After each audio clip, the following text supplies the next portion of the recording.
주님을 찬양합니다. 사랑의 주님을 찬양합니다. 사람은 무엇인가 또는 어떤 것에 힘에 의해서 살아갑니다.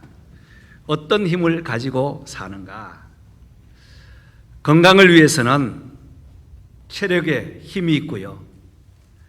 또 사람이 배움에 따라서는 시력에 힘이 있습니다. 신앙 상태에 따라서 영역에 힘도 있습니다. 사람의 몸을 연구한 사람은 어린 아이는 이 힘이 팔다리로 간대요.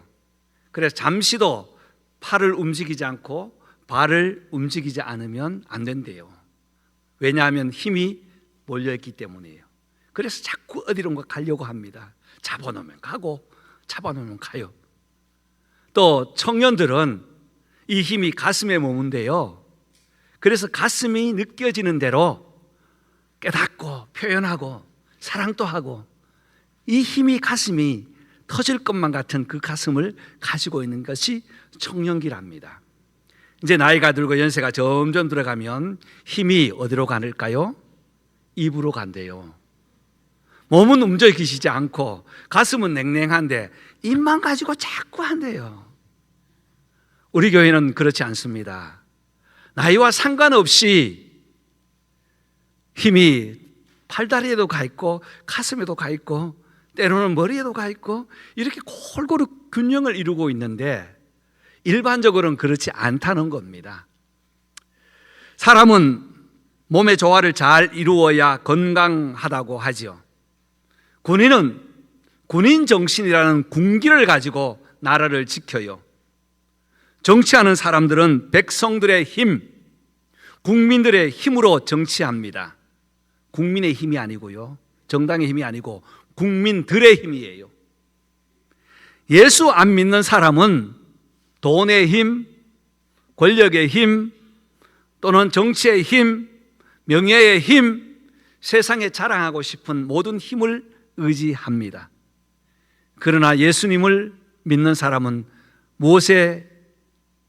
어떤 힘을 가지고 살아갈까요? 기도의 힘, 예수 믿는 힘, 살아계신 하나님의 은혜의 힘, 성령의 힘으로 살아갑니다. 이 은혜로 살아가는 저와 여러분 되기를 소망합니다. 데살로니가 전후서를 우리가 지금까지 7번 말씀을 나누었고 오늘 8번째입니다.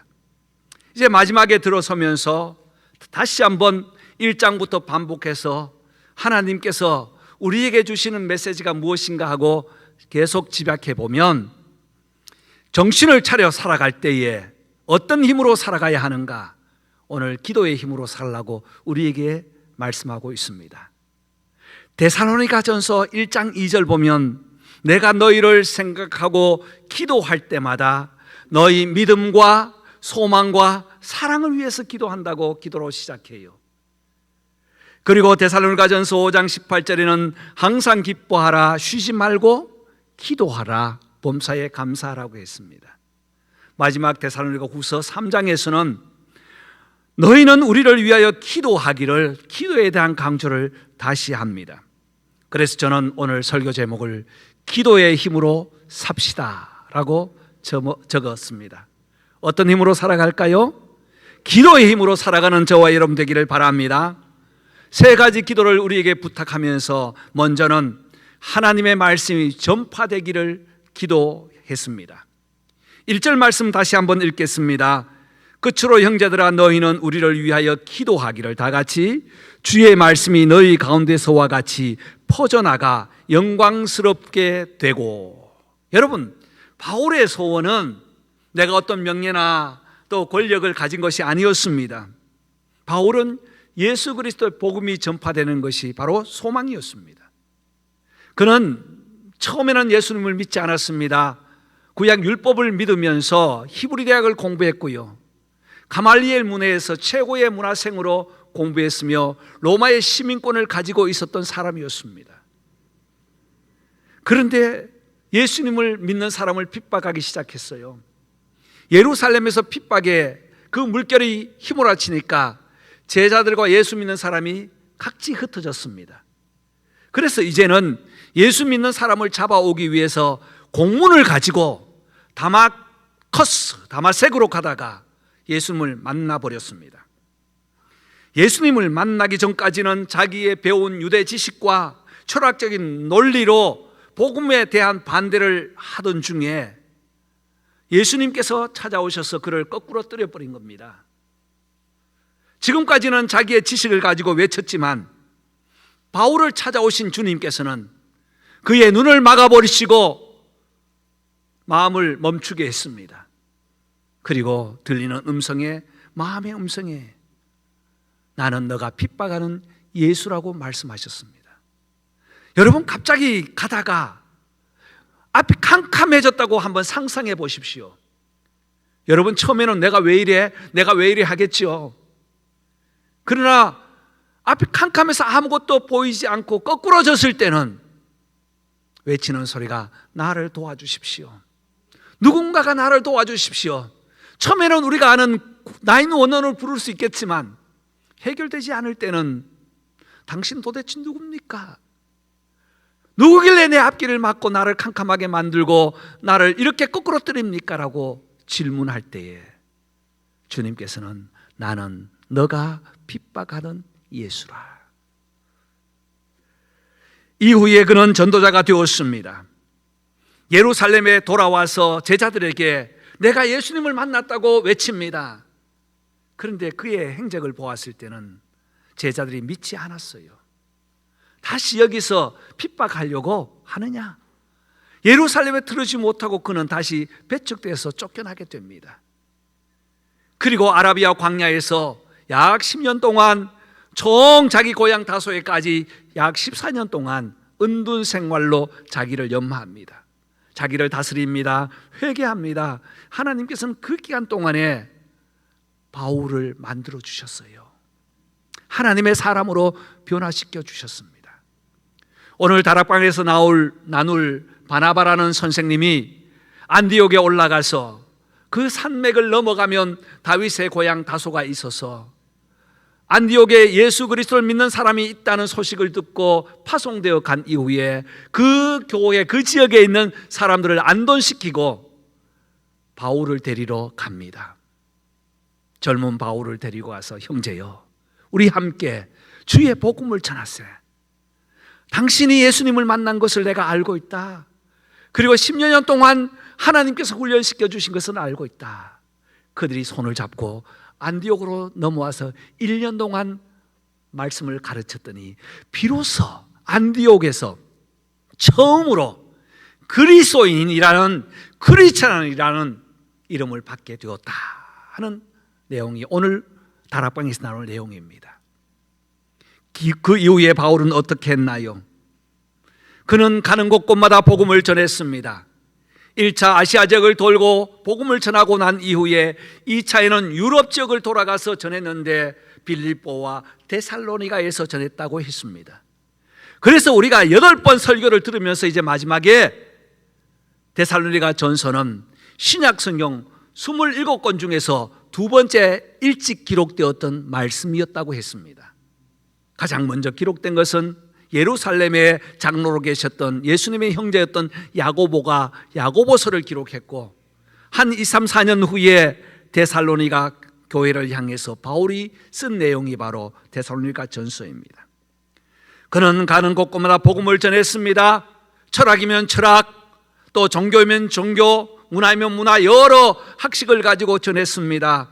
그러나 예수님을 만난 이후에는 이제는 지식과 철학과 논리로 설득하는 것이 아니라 복음은 하나님의 은혜요 능력이라는 것을 깨닫게 되었습니다. 여러분, 그렇습니다. 복음은 많이 배운 사람이나 배우지 않는 사람이나 관계없이 하나님의 능력으로 임하기 때문에 누구든지 예수 그리스도를 나의 구주로 믿으면 복음이 그 마음의 심중에 떨어지게 되는 것입니다. 이것이 하나님의 은혜예요. 우리가 복음을 전파하기 위해서 문화교실을 하지만 전도의 간접 수단이고 사람을 만나서 접촉할 수 있는 촉매제로서 우리가 사용하지만, 성령께서 마음에 찾아오셔서 마음을 터치하시고 믿음을 주실 때에 내 마음에서 믿음이 생겨나게 되는 것입니다. 그래서 하나님의 말씀이 전해지기를 기도하고 있어요. 하나님의 말씀이 선포되기를 기도하고 있습니다. 성령께서 가는 곳마다 역사하여 주셔서 한 사람 한 사람을 우리 불러 모아주시고 우리에게 오늘도 은혜를 주신 것은 말씀이 살아서 움직이기 위하여 저와 여러분을 사용하고 계시는 것입니다. 복음은 언제나 어디서나 가는 곳곳마다 전파되어야 합니다. 바울이 이를 위해서 기도를 부탁한 일이 여러 차례 있습니다. 감옥에 있을 때에 에베소 교회를 향하여 편지를 쓰면서 에베소서 6장 19절에 나를 위하여 구할 것은 내게 말씀을 주사 나로 입을 열어 복음의 비밀을 담대히 알리게 하소서라고 기도 부탁을 합니다. 여러분, 바울은 지금 선교의 대가요, 이 학식의 대가입니다. 그런데 다른 건 부탁하지 않는데요, 부탁한 것이 하나 있다면 무엇을 부탁했어요? 기도해 줄 것을 부탁했습니다. 나를 위해서, 자기를 위해서 기도하라는 거예요. 오늘 데살로니가후서 3장 1절에도 보면 끝으로 내가 다시 정말로 finally 내가 부탁하는데 우리를 위해서 기도해 달라고 부탁합니다. 무엇을 위해서? 나의 건강을 위해서? 나의 명예를 위해서? 아니에요. 내가 전한 말씀이 흩어지지 않고 땅끝까지 뿌려져서 생명의 열매를 맺는 힘을 달라고 기도 요청하고 있는 것입니다. 골로새서 4장 3절에는 우리를 위하여 기도하되 하나님이 전도할 문을 우리에게 열어주소서라고 기도 요청합니다. 여러분, 그렇습니다. 우리는 함께 기도해야 합니다. 기도의 힘으로 살아갑니다. 기도할 때 먼저 말씀의 사역자를 위하여 기도 부탁합니다. 저를 위해서 기도 부탁드립니다. 잘생기고 건강하고 이런 것 기도, 그거는 마지막에 하셔도 돼요. 시간 남을 때요. 목사님이 전한 말씀이 땅에 떨어지지 않고 심령에 떨어져서 심령을 흔들고 심령을 깨우는 말씀이 되게 하옵소서. 복음 전파되기를 원합니다 라고 기도 부탁합니다. 여러분, 오늘 다락방 모임을 할 때 다락방 인도자를 위해서 기도해 주십시오.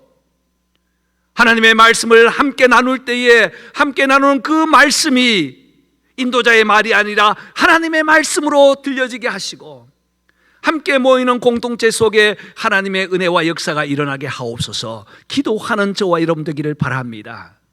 여러분, 기도의 힘은 내가 무엇을 달라고 하는 기도도 중요하고 필요하겠지만 무엇보다 살아계신 하나님 말씀이 이 땅에 전파되게 하옵소서. 이 힘으로 살아가는 저와 여러분 되시기를 소망합니다. 두 번째 기도의 힘은 주님이 지켜주시기를 기도합니다. 2절과 3절 말씀입니다. 먼저 2절 읽겠습니다. 또한 우리를 부당하고 악한 사람들에게서 건지시옵소서 하라. 믿음은 모든 사람의 것이 아니니라. 여러분, 우리를 부당하고 악한 사람들에게 건져달라고 기도하라고 부탁해요. 바울은 데살로니가에서 3주밖에 머물지 않았습니다. 짧은 시간이었어요. 그런데 거기에서도 넉넉하게 앉아서 대접받으면서 박수하면서 복음 전한 것이 아닙니다. 쫓겨다니면서 긴장하면서 복음 전했어요. 데살로니가에서 쫓겨서 베레아로 갔습니다. 베레아 사람 좀 신사적에서 복음을 전하는데 이 데살로니가 사람의 깡패들이 따라와서 한 70, 80마일 되는 그 거리를 따라와서 괴롭힙니다. 그래서 그는 아덴으로 도망오게 되죠. 아덴에는 철학자들이 많았습니다. 우상 단지들이 많았습니다. 그래서 거기서 머물며 잠시 복음을 전하다가 거기도 거주하지 못하고 다시 고린도로 옮기게 되었어요. 여러분, 그는 가는 곳곳마다 많은 억울한 일을 당했습니다. 우매한 일을 당했어요. 부당한 일을 당했습니다. 악한 자들의 그 손길에서 벗어날 수가 없었습니다. 그래서 복음을 위해서 기도의 힘을 빌리는데 나를 악한 자의 손에서 건져달라고, 지켜달라고 기도 부탁합니다. 그의 어려운 일을 고린도후서 11장 23절 이후에 보면 낱낱이 기록해 놓았어요. 고린도후서 11장 말씀은 눈물 없이는 읽을 수 없는 거예요. 정말 주님을 사랑하는 사람이라면요. 아예 손수건을 한 장 갖다 놓고 바울의 고난받은 것을 하나하나 들춰보면요, 40에 하나 감하는 매를 5번이나 맞았고, 40대를 맞으면 당시에는 율법을 범한 것이 되었어요. 그래서 40이라는 숫자는 인간의 최고의 숫자로 해서 40 이상의 때리면 율법을 범하게 되어요. 그 유대인들이 얼마나 교모합니까? 몇 대까지 때려요? 40에 하나 감하는 39대까지만 때리는 거예요. 그럼 율법을 어기는 게 아니잖아요.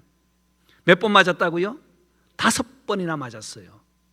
사흘 동안 3번 태창에 맞고 1번 돌로 맞고 3번 파선되고 일주일 주야에 밤낮 바다에서 지내며 배고픔과 서러움과 낮밤에 그 뜨겁고 차가운 데서 고생했다. 조목조목 기록했습니다. 지금 바울이 나를 주의 손에서 지켜달라고, 부당한 일 행하는 사람들에게 지켜달라고 하는 것은 생명의 위협 때문에 그런 것이 아니었습니다. 무서워서가 아니었습니다. 복음 전파에 방해될까 봐 말입니다. 육체적 안락이 아니었습니다. 고난받을수록 믿음은 견고하고 고귀해지지만, 2절 하반절 보니까 믿음은 아무나 누구의 것이나 평범한 사람의 것이 아니라고 했어요. 여러분, 이 믿음이 아무나 것이 아니라면 특별한 것이잖아요. 그렇죠? 맞습니까? 그럼 한번 고개라도 끄덕끄덕 해주시면, 예, 맞아요. 그죠? 그래서 이 믿음은 선물이라는 거예요. 세상에 많은 사람들이 있지만 다 믿음 가진 것 아니에요. 우리에게 믿음을 주신 것은 하나님의 특별한 선물인 줄 믿습니다. 그 고귀한 선물을 받았는데 이 선물을 어떻게 전할까 생각해 보니까, 내가 아프거나 내가 억울한 일 당하거나 하면 복음 전환에 방해되거든요.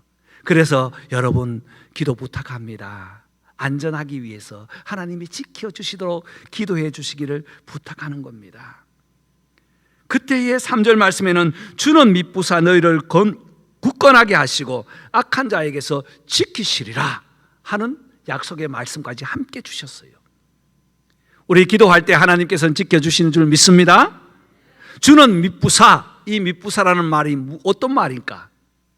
주는 뭐 미쁘다, 이쁘다 그런 게 아니에요. 주님은 신실하신 분이에요. 약속을 한 번도 어기지 않는 분이에요. 페이스풀한 분이에요. 완벽한 분이에요. 우리가 원할 때 완전하게 주시는 하나님이에요. 이 주님께서 지켜주시겠다고 약속하고 계십니다. 할렐루야. 이 믿음의 은혜로 오늘 살아가기를 원합니다. 새벽기도 때 잠시 제가 고백했습니다만, 지난주에 캐나다에 갔다 오는데 도로에서 밤늦게 되면 공사를 해요. 그 시간에 아마 10시 훌쩍 지났습니다. 밤 10시요. 한 대 한 대 갔는데 제 차례가 되어서 들어가는데 옆에서 끼어들었어요. 끼어들면 부딪히잖아요. 그래서 제가 멈칫 몇 번 하다가 차를 갓길로 빼가 쭉 앞으로 갔습니다. 그런데 한 10분 지나고 나니까 한 대가 자꾸 따라와요. 차선을 바꿔보니까 따라오고, 속도를 내보니까 속도를 내고, 늦춰보니까 늦춰내고, 1차선 2차선 왔다 갔다 한번 테스트를 한다. 한 15분에서 20분 정도 따라와요. 그때는 생각이 막 돌아가더라고요. 야, 이런 일이 나에게 있구나. 혹시 가면서 다다다다 하면 내일 아침 뉴스에 나오겠지. 이때 어떻게 대처를 해야 될 것인가. 친구 집으로 들어갈까 하고 집사람에게 물어봤어요. 거기 가도 대책이 없을 것 같아요. 집사람 보고 어떻게 하면 좋겠지 했더니 폴리스 데파트먼트로 가재요. 여러분, 폴리스 데파트먼트 밤에 가면 다 문 닫았어요. 아무도 없어요. 경찰차만 있어요. 그래서 집사람 옆에 있다. 아이고, 기도해야지. 하나님, 피할 길을 주옵소서라고 기도했어요. 기도한대요. 주소서 하고 저는 핸들을 잡고 있고 눈을 떡 뜨니까 저 앞에서 피할 길을 주시더라고요. 어떤 경찰차가 아마 차를 한 대 잡아놓고 조사를 하고 있는 것 같아요. 그 뒤에 가서 멈춰 섰죠. 그랬더니 우리를 따라오던 차가 쭉 지나가더니 다음 엑싯에서 들어가거나 스피드하지 않고 기다리는 거예요. 예, 그래서 한참 동안 거기 있었어요. 그때 우리는 찬양할 수밖에 없었어요. 주께서 무슨 길을 주셨다고요? 피할 길을 주셨어요. 기도할 때에 위급한 상황에서 피할 수 있었습니다. 제가 다치는 건 문제 아니라 우리 하나로 교회와 복음을 전하는데 아직도 하나님께서 필요하다면 피할 길을 주실 줄 믿습니다. 그래서 거기서 뒤에서 한참 기다리다가 차가 가더라고요. 그래서 우리는 엑시트에 빠져서 조금 돌고 왔죠. 지혜가 아니겠습니까? 사랑하는 성도 여러분, 주님이 지켜주시도록 서로 기도하기를 바랍니다. 주님이 지켜주시는 힘으로 살아가기를 소망합니다. 세 번째는 복음을 받은 성도를 위한 기도를 합니다. 4절과 5절 말씀 읽겠습니다. 너희에 대하여는 우리가 명한 것을 너희가 행하고 또 행할 줄 우리가 주 안에서 확신하노니 5절 다 같이 주께서 너희 마음을 인도하여 하나님의 사랑과 그리스도의 인내에 들어가게 하시기를 원하노라. 아멘. 5절 주께서 너희 마음을 인도하여 하나님의 사랑과 그리스도의 인내에 들어가기를 원하노라. 너희 마음을 인도하여라는 이 말이 의미가 있습니다. 너희 마음을 인도하여라는 이 말 속에는 장애물을 다 제거한다는 뜻이 포함되어 있어요. 하나님의 말씀을 가지고 살아가는 성도들에게는 하나님께서 걸리는 장애물을 제거해 주시는 줄 믿습니다.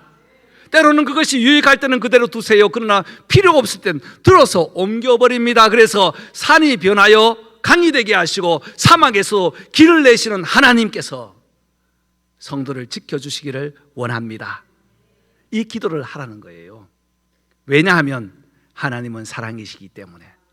하나님의 사랑 안에서 예수님은 하나님의 사랑을 확증해 주셨습니다.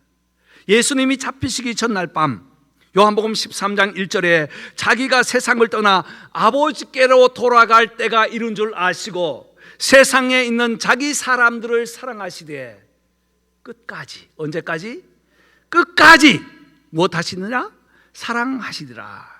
끝까지 사랑하셨다고 했어요. 그래서 우리를 사랑하셔서 십자가에 죽기까지 자기 몸을 내어주시기까지 우리를 위하여 화목제물로 우리를 위하여 죽어주신 거예요. 그렇지 않으면 지금 또 우리는 양을 끌고 오고 소를 끌고 와서 제사를 드려야 죄사함을 받는데 주님이 대신 죽으셔서 이제는 너의 마음에 예수 그리스도의 이름이 있으면, 너의 입술에 예수를 믿는다는 고백이 있으면 내가 영원토록 이르는 구원의 생명을 주겠다고 약속하셨습니다. 이것이 하나님의 사랑이었습니다. 겟세마네 동산에서 기도하시는 예수님께서는 아버지여 내게 주신 아버지의 이름으로 그들을 보존해 달라고 기도했습니다. 그들을 보존해 달라고요. 여러분, 그래서 우리가 함께 기도하실 때에 하나님의 사랑이 우리 가운데 넘치는 힘으로 살게 하옵소서. 이 기도의 힘이 필요합니다. 그들도 하나가 되게 하옵소서. 내가 그들과 함께 있을 때에 내게 주신 아버지의 이름으로 그들을 보존하고 지키었나이다. 주님께서 기도하시면서 마지막 겟세마네 동산에서 기도한 기도의 내용이에요. 여러분, 예수님의 기도를 깊이 묵상하려면 요한복음 17장을 읽어보십시오. 바울은 뿐 아니라 로마서 8장 39절에 어떤 피조물이라도 우리를 우리 주 그리스도 안에 있는 하나님의 사랑에서 끊을 수 있다 없다? 없느니라. 할렐루야. 어떤 피조물, 세상의 무엇도 우리를 하나님 안에 있는 그리스도 안에 있는 하나님의 사랑에서 끊을 수 없습니다. 그래서 우리의 마음을 사랑으로 그리스도의 인내로 이끌어 가십니다. 사랑하는 성도 여러분, 이 힘으로 살아가기를 원합니다. 십자가의 은혜, 하나님의 사랑, 하나님의 인내하심, 우리 주님의 인내하심, 그 힘으로 살아갈 때에 믿음이 흔들리지 않아요. 세상에 세찬 바람이 불어도 우리는 굳건하게 오뚜기처럼 넘어진 것 같은데 일어나고 쓰러진 것 같은데 일어나게 되는 줄 믿습니다. 기도의 힘으로 한 주간 또 승리하시기를 주의 이름으로 축복합니다. 기도하겠습니다.